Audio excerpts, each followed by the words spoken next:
Hello दोस्तों, नमस्कार। आप सभी का अपने यूट्यूब चैनल मैथ बेस्ट 21 पर हार्दिक स्वागत है। मैं राजू सिंह। आशा करता हूँ आप सब लोग बहुत अच्छे होंगे। पढ़ाई भी आप सब लोगों की बहुत ही बिंदास तरीके से चल रही होगी।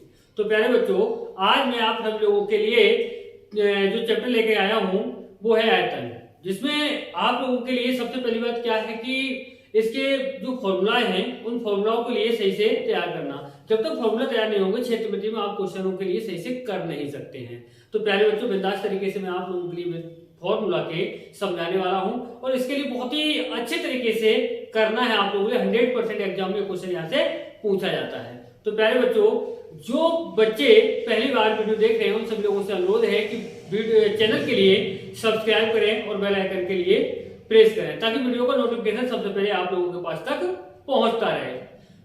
देखिए, ध्यान रखना, मेहनत इतनी करो कि तुम्हें हराने के लिए कोशिश नहीं साजिश करनी पड़े। यानी कि इतनी मेहनत करके दिखाइए कि लोग आपके लिए कितना भी कुछ कोशिश करें लेकिन आप हार ना माने और लेकिन साजिश करनी पड़े, लोग साजिश करने के लिए बेबस हो जाए। तो हमेशा याद रखिए, तैयारी मेहनत के साथ करनी चाहिए। तो आइए बच्चों, ज्यादा टाइम बर्बाद ना करते हुए हम बात करेंगे आयतन की। देखिए, हमारा जो टॉपिक रहने वाला है वो है आयतन, यानी कि वॉल्यूम। इसके लिए हमें करना क्या है, बेस्ट बनाना है। तो इसे बेस्ट बनाने के लिए हमें करना यह होगा, देखिए सबसे पहले हम बात करेंगे घनाभ की। किसकी बात करेंगे? घनाभ की बात करेंगे। तो घनाभ होता क्या है?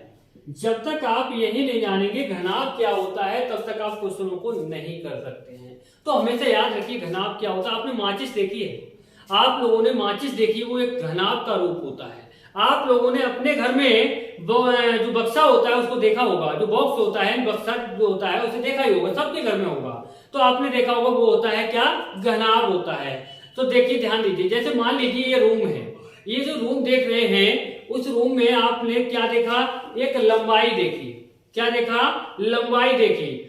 और दूसरी क्या है? चौड़ाई देखी। यानी कि लंबाई है, चौड़ाई है और जिसमें ऊंचाई भी होती है। क्या होता है? ऊंचाई भी हो। ये लंबाई हो, चौड़ाई हो, उसके साथ ऊंचाई भी हो, वही क्या कहलाता है? घनाभ कहलाता है। लंबाई, चौड़ाई, ऊंचाई, यानी कि ये तीनों चीजें होना अनिवार्य है। यानी कि ये जब तक नहीं है तब तक आप घनाभ नहीं कह सकते हैं। तो हमेशा याद रखिए। देखिए, घनाभ की बात करेंगे, समझिए। देखिए, ये आयताकार रूप से बनता है। अगर बात करेंगे, देखिए ये रहा आपका, ये रहा और ये रहा और ये रहा। तो ध्यान से देखिए, क्या बन गया आपका? घनाभ बन के तैयार हो चुका है। यानी कि घनाभ बन के तैयार हो चुका है। इसमें लंबाई है, लंबाई के लिए L से इंडिकेट करते हैं, चौड़ाई को B से इंडिकेट करते हैं, ऊंचाई को H से इंडिकेट करते हैं। तो मैंने क्या कहा आप लोगों के लिए? जहां पर लंबाई है, चौड़ाई है, ऊंचाई है, यानी कि ये तीनों कंडीशन क्लियर हो रही है तो निश्चित मान लीजिए ये घनाभ का रूप है। और देखिए, एक बात और ध्यान रखना, एक बात और ध्यान रखना, घनाभ में क्या होता है? आयतन निकालना पड़ता है आपके लिए। घनाभ में आप लोगों के लिए क्या निकालना होगा? आयतन।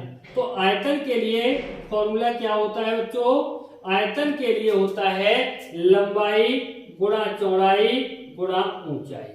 आयतन का फॉर्मूला क्या होता है? लंबाई गुणा चौड़ाई गुणा ऊंचाई। ये आयत से बना होता है। आयत का फॉर्मूला आप सभी लोग जानते होंगे। आयत में क्या होता है? लंबाई होती है, चौड़ाई होती है। उसमें अगर बात करें तो 2D की बात हो रही है। D का मतलब होता है डायरेक्शन, 2 का मतलब होता है 2, यानी कि जिसमें 2 डायरेक्शन है वही क्या है? आयत है। तो ध्यान दीजिए, आयत में अगर हम बात करें तो जिसमें लंबाई चौड़ाई है तो उसका हम क्या निकाल सकते हैं? क्षेत्रफल निकाल सकते हैं। उसके अलावा हम कुछ नहीं निकाल सकते। देखिए, क्षेत्रफल निकालेंगे, परिमाप निकालेंगे, विकर्ण निकालेंगे, बस ये निकाल सकते हैं। आयतन किसमें निकाल सकते हैं? 3D में। 3D का मतलब होता है, देखिए 3D का मतलब होता है डायरेक्शन। डायरेक्शन को हिंदी में बोलते हैं दिशा। डायरेक्शन को हिंदी में क्या बोलते हैं? दिशा बोलते हैं। जिसमें 3 दिशाएं मौजूद होती हैं वही क्या कहलाता है?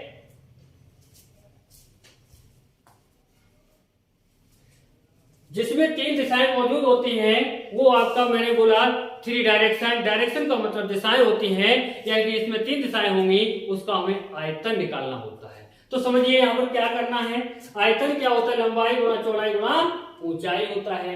अगर बात करें यहाँ पर बात करें संपूर्ण पृष्ठ की, यहाँ पर बात की जाए संपूर्ण पृष्ठ क्या होता है, तो बच्चों संपूर्ण पृष्ठ होता है, देखो 2 ब्रैकेट में एल बी यानी कि लंबाई और चौड़ाई की गुणा प्लस बी एच यानी कि चौड़ाई और ऊंचाई की गुणा प्लस एच एल यानी कि लंबाई और ऊंचाई की गुणा यानी कि एच एल, ये होता है संपूर्ण पृष्ठ।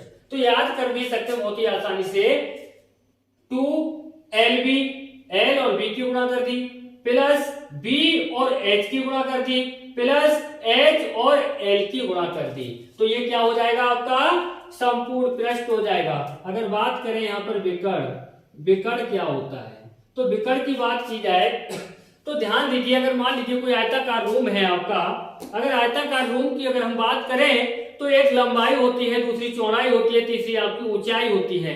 अगर मैं बात कर दूं इसमें अधिक से अधिक लंबा जो बांस है या छड़ है वो कहां रखी जा सकती है, यानी कहां पर रख सकते हैं, तो हमेशा याद रखना एक कोने से दूसरे कोने को मिलाने वाली रेखा सबसे लंबी होती है।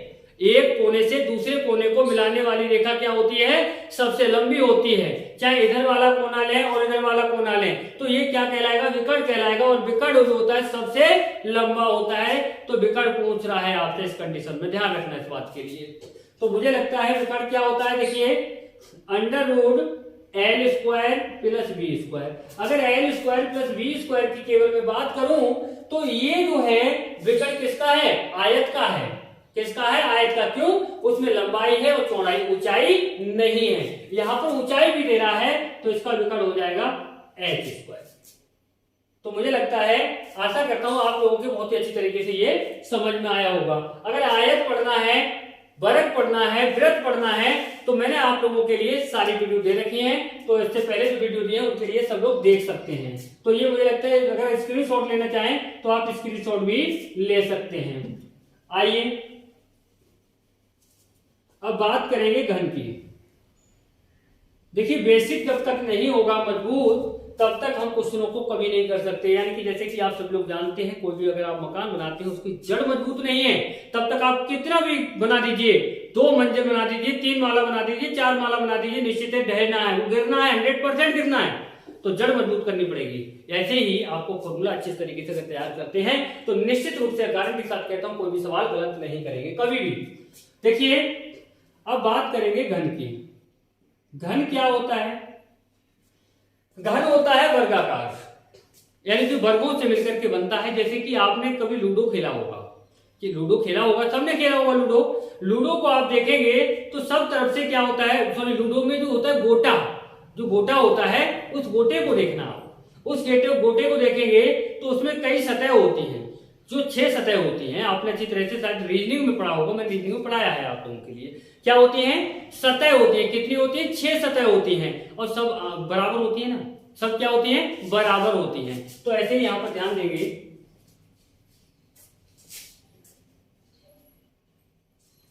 देखिए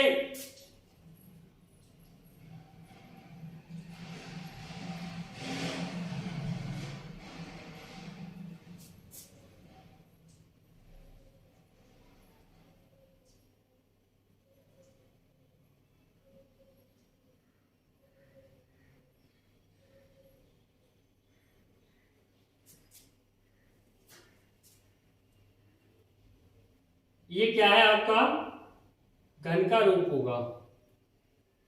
ये किसका रूप होगा, घन का रूप होगा। यानी कि घन में क्या होता है, प्रत्येक भुजा बराबर होती है। ये हमारा घन बन के तैयार हो गया। इसमें क्या होगा, प्रत्येक भुजा बराबर होगी। ये मत देखना कि मैंने कोई इंची टेप लेकर के तो मापा नहीं है, यहाँ पर ऐसा तो नहीं कोई इंची टेप लिया है उससे माप दिया है मैंने, ऐसा नहीं है। तो इसकी प्रत्येक भुजा क्या होगी, बराबर होगी। कोई सी भी भुजा उठा लीजिए, कोई सी भी भुजा की अगर बात करेंगे तो वो भुजा समान होगी। यानी कि घन में क्या होता है, प्रत्येक भुजा बराबर होती है। जैसे कि आप वर्ग पढ़ा होगा, वर्ग पढ़ा है ना, वर्ग में आपने देखा होगा वर्ग की प्रत्येक भुजा क्या होती है, समान होती है, तो उसी वर्गों से मिलकर के ये हमारा क्या बनता है, घन बनता है। तो जब वर्ग की प्रत्येक भुजा समान होती है तो घन की भी प्रत्येक भुजा समान होगी। तो अगर मैं बात करूं इसके आयतन की, इसकी आयतन की बात की जाए तो आपने क्या पढ़ा, L गुणा B गुणा H, लंबाई गुणा चौड़ाई गुणा ऊंचाई पढ़ा था आप लोगों ने, लंबाई गुणा चौड़ाई गुणा ऊंचाई पढ़ा है। तो यहाँ पर भी देखिए, यहाँ पर फॉर्मूला याद करने का सबसे बेस्ट तरीका ये है, लंबाई कितनी है a, चौड़ाई कितनी है a, ऊंचाई कितनी है a, प्रत्येक भुजा जब बराबर है तो बराबर लिखना पड़ेगा। अब देखिए एक ही गुणा 3 बार करेंगे तो क्या होगा, a क्यू होगा। तो हमेशा याद रखना घन का जो आयतन होता है वो भुजा क्यू होता है, यानी कि a क्यू होता है। यानी कि भुजा कितनी थी a, आपने क्या याद किया था, आपने क्या याद किया था, आपने याद किया था, आपने याद किया था घनाभ का आयतन, सब एक दूसरे से रिलेटेड हैं, सब जुड़े हुए हैं। तो ध्यान दीजिए क्या हो गया, हमारा भुजा क्यू हुआ। इसके अगर संपूर्ण पृष्ठ की बात की जाए तो संपूर्ण पृष्ठ बेटा क्या होगा, यहाँ पर 6a स्क्वायर होगा, 6a स्क्वायर होगा। अगर मैं बात करूं इसके विकर्ण की, इसके विकर्ण की बात करूं तो घन का विकर्ण क्या होता है, √3a होता है। वर्ग में अगर बात करेंगे √2a होता है, वर्ग का विकर्ण होता है √2a, तो घन का विकर्ण क्या होगा, √3a।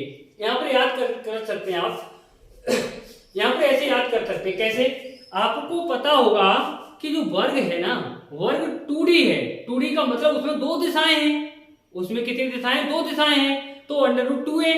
अगर मैं घन में बात करूं तो इसमें 3 दिशाएं हैं, तो इसके लिए √3a, इस तरीके से भी याद रख सकते हैं। तो मुझे लगता है यहां तक आप लोगों ने अच्छे से समझ लिया होगा। अगर आपका ये सही है तो आप क्वेश्चनों के लिए बहुत ही बेहतरीन तरीके से कर सकते हैं।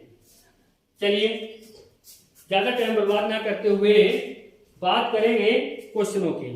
अगर क्वेश्चनों की बात की जाए तो बहुत ही अच्छे क्वेश्चन हैं, यहां से 100% क्वेश्चन एग्जाम में आते हैं, 100% क्वेश्चन आते हैं एग्जाम में। तो पहला ही क्वेश्चन होगा हमारा बहुत ही जबरदस्त तरीके से, ये क्वेश्चन एग्जाम में कई बार पूछा गया है और इस टाइप का क्वेश्चन 100% आता है। इसमें कह रहा है एक कमरा 12 मीटर लंबा 9 मीटर चौड़ा, यानी कि लंबाई जो है वो कितनी है, 12 मीटर, 12 मीटर लंबा है, चौड़ाई जो है इसकी 9 मीटर और ऊंचाई जो है वो 8 मीटर है। 12 मीटर लंबा और 9 मीटर चौड़ा और 8 मीटर ऊंचाई का हमारा रूम है, यानी कमरा है। यहाँ पर कह रहा है इसमें अधिकतम किस लंबाई का बांस रखा जा सकता है। अब यहाँ पर समझिए, यहाँ पर कोई घनाभ की बात तो नहीं कर रहा है। हमेशा याद रखना, जहाँ लंबाई है, जहाँ चौड़ाई है और ऊंचाई, जब तीनों चीजें जब साथ में है तो निश्चित है घनाभ की बात कर रहा है। अब यहाँ पर कह रहा है अधिक से अधिक लंबी छड़ कहाँ रखी जा सकती है, तो मैं थोड़ी देर पहले बता चुका हूं कहाँ रखी जा सकती है, यानी कि विकर्ण पर। तो यहाँ पर क्या पूछना चाह रहा है ये हमसे, विकर्ण पूछना चाह रहा है। विकर्ण बराबर आपने क्या पढ़ा था, √L² + B² + H²। अब आपको क्या करना है, यहाँ पर मान ही तो लगाना है। L का मान कितना 12 है और यहाँ पर क्या है, स्क्वायर है, तो 12 का स्क्वायर कितना होगा, 144 होगा। B का मान कितना है, देखो 9 है, यहाँ पर B² है, तो 9 का वर्ग कितना होगा, 81 होगा, प्लस H, देखो H का मान कितना है, 8 है, और यहाँ H² है, तो 8 का वर्ग कितना होगा, 64 होगा। बेटा इनको सबको जोड़िए, जोड़ने पर ये कितना होगा, 289 होगा। अगर बात करेंगे 289 किसका वर्ग होता है, 17 का वर्ग होता है, तो इसका आंसर कितना होगा, 17 मीटर। अगर बात करेंगे तो यहाँ पर हमारा पहला ही ऑप्शन बिल्कुल सही जवाब है, पहला ऑप्शन बिल्कुल सही जवाब है। तो आइए अब बात करेंगे नेक्स्ट क्वेश्चन, और नेक्स्ट क्वेश्चन होगा हमारा क्वेश्चन नंबर 2। क्वेश्चन नंबर 2 भी बहुत अच्छा सवाल है। यहाँ कह रहा 10 मीटर गुणा 10 मीटर गुणा 5 मीटर विबाहों, विबाहें जानते हैं आप लोग, विबाहें जो होती है, विमाएं यानी कि लंबाई चौड़ाई और ऊंचाई की बात कर रहा है। किसकी बात कर रहा है, लंबाई चौड़ाई और ऊंचाई की बात कर रहा है। विवाहों वाले कमरे में रखी जा सकने वाली सबसे लंबी छड़ की लंबाई कितनी होगी, यानी कि विकर्ण हमसे पूछ रहा है। क्या पूछ रहा है, विकर्ण पूछ रहा है। तो यहाँ पर आपके समझ में आ गया हो विकर्ण क्या होता है, L² + B² + h स्क्वायर। तो यहाँ पर देखिए विकर्ण कितना दिया है, लंबाई कितनी दी है 10, तो 10 का वर्ग कितना होगा 100। अब यहाँ पर 10 का वर्ग क्यों किया, यहाँ पर समझ जाएगा, देखो लिख लीजिए l कितना है 10 है, b कितना है 10 है, h कितना है 5 है, लंबाई 10 है, चौड़ाई 10 है, ऊंचाई भी 5 है, तो l स्क्वायर है, l का मान 10 है, 10 का वर्ग 100 हुआ, b का मान 10 है, तो यहाँ पर देखो b स्क्वायर है, तो 10 का वर्ग करेंगे कितना होगा 100 हुआ, कितना होगा 100। h का मान 5 है, यहाँ h स्क्वायर है, h का मान 5, 5 का वर्ग करेंगे तो कितना होगा 25 होगा। अगर हम इसे जोड़ते हैं तो जोड़ने पर 100, 100, 200 और 25 कितना होगा 225 हुआ। अब बेटा एक बात बताओ, 225 किसका वर्ग होता है, 15 का वर्ग होता है। अरे वर्ग तो याद होंगे ना, 15 का वर्ग होता है, तो बस जी यही आ गया 15 मीटर उत्तर हो जाएगा, यही हमारा उत्तर हो जाएगा। अगर बात करेंगे तो बी ऑप्शन यहाँ पर बिल्कुल सही जवाब है, बी ऑप्शन बिल्कुल सही जवाब होगा। तो आइए अब बात करेंगे नेक्स्ट क्वेश्चन, और नेक्स्ट क्वेश्चन होगा हमारा क्वेश्चन नंबर 3। क्वेश्चन नंबर 3 में क्या कहा है, रीता और मीता दोनों के लंच बॉक्स घनाभाकार हैं, मतलब घनाभ के हैं, कैसे रूप में है, घनाभाकार है। कौन कौन है यहाँ पर, सबसे पहली बात देखो रीता है, दूसरी कौन है, मीता है। अब यहाँ पर क्या कह रहा है, रीता के बॉक्स की लंबाई तथा चौड़ाई मीता के बॉक्स से 10% अधिक है। या रीता के बॉक्स की लंबाई और चौड़ाई, ये रीता की बात हो रही है, इसके बॉक्स की लंबाई चौड़ाई मीता के बॉक्स से 10% अधिक है। अब हमें इसके बारे में तो पता नहीं इसकी लंबाई कितनी है और चौड़ाई कितनी है। आगे क्या कह रहा है, परंतु रीता के बॉक्स की गहराई मीता के बॉक्स से 20% कम है। रीता के बॉक्स की जो गहराई है वो मीता के बॉक्स से 20% कम है। तो समझिए इसकी लंबाई हमें पता नहीं है, हमने मान लिया x है, चौड़ाई भी नहीं पता है, हमने मान लिया y है, ऊंचाई भी नहीं पता है, हमने मान लिया z। अब इसका देखिए जो लंबाई है चौड़ाई है वो मीता की लंबाई और मीता के बॉक्स की लंबाई और चौड़ाई से 10% अधिक है। तो ये कितना हो जाएगा, अधिक का मतलब 100 में जोड़ जाएगा, 110 बटे कितना 100। ये क्या है लंबाई।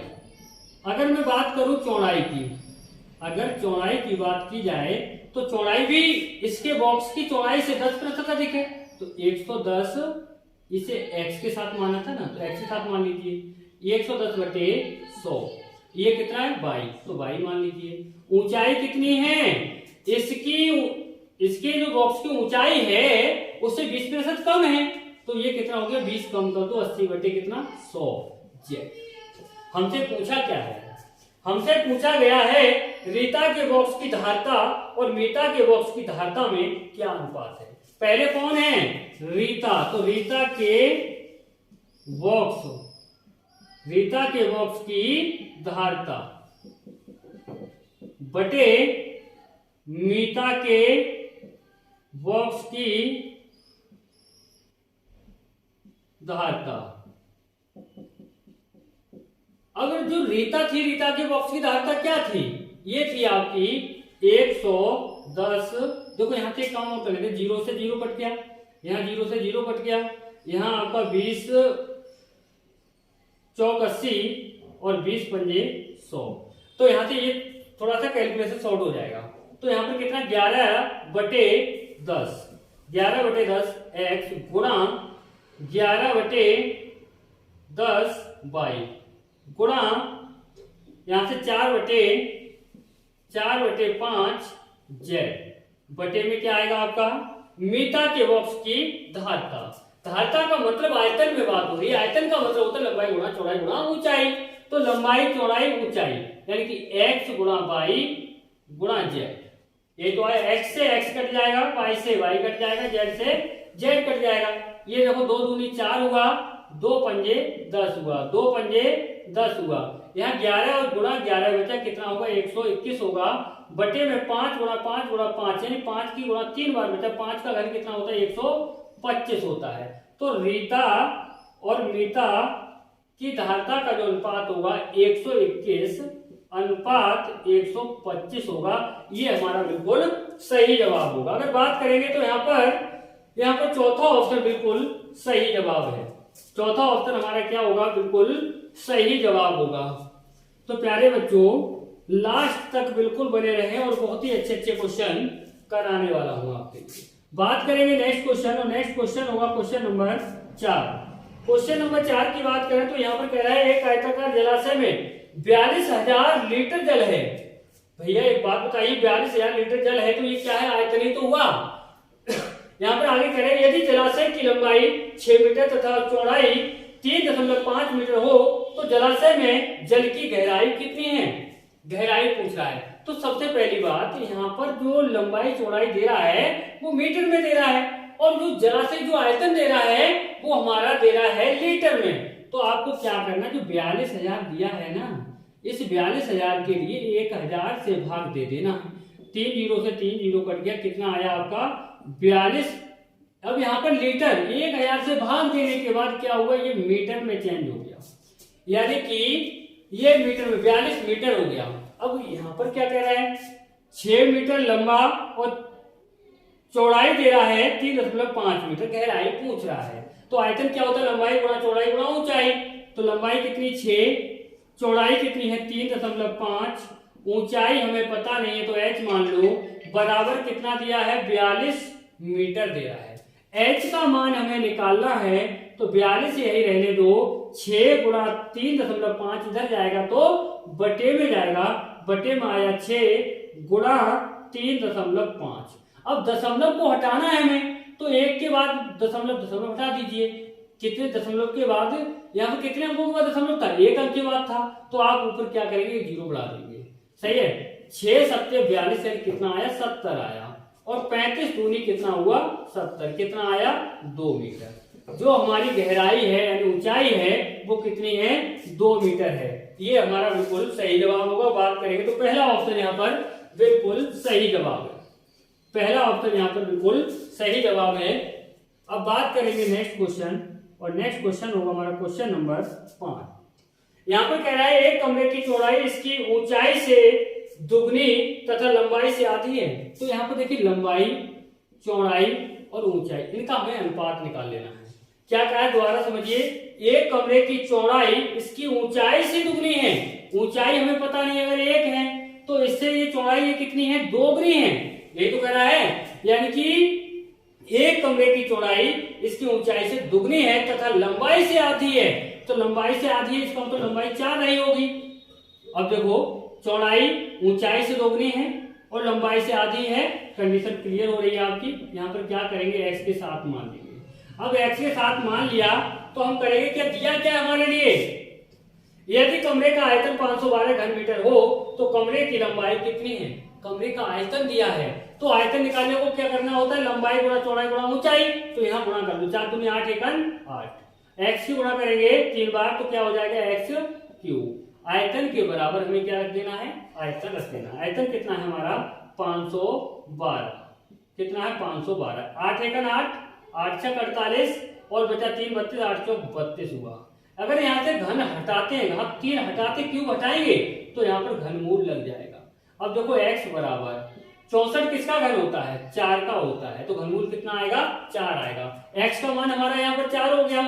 तो यहाँ पर ध्यान दीजिए, यहाँ पर ध्यान देना है, x का मान 4 है, x का मान यहाँ 4 रखेंगे तो 4 गुणा 4 कितना हो जाएगा 16।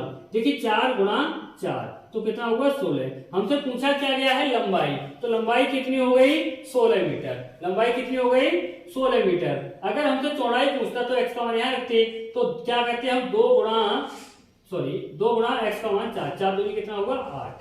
अब यहाँ पर हमसे पूछा क्या गया है, हमसे पूछा है कमरे की लंबाई कितनी है, तो लंबाई है 16 मीटर, कितनी है 16 मीटर। यहाँ पर बिल्कुल सही जवाब होगा। अगर बात करेंगे तो ऑप्शन बी बिल्कुल सही जवाब होगा। तो प्यारे बच्चों आज के लिए इतना ही, और बस इतना ही आप लोगों से अनुरोध करना है कि मेहनत करते रहिए, लगातार पढ़ाई करते रहिए। जब तक मेहनत नहीं करेंगे तब तक कुछ नहीं होगा। यानी कि मेहनत करना हमारा परम कर्तव्य बनता है। अपने सपनों को साकार करना, अपने माँ बाप के सपनों को साकार करना है तो मेहनत करना बहुत जरूरी है, और मेहनत करते रहिए और आगे बढ़ते रहिए। तो प्यारे बच्चों बन के दिखाइए कुछ ऐसा जो सभी बनना चाहें आपके जैसा। तो मिलेंगे अब नेक्स्ट वीडियो के साथ। जय हिंद, जय भारत।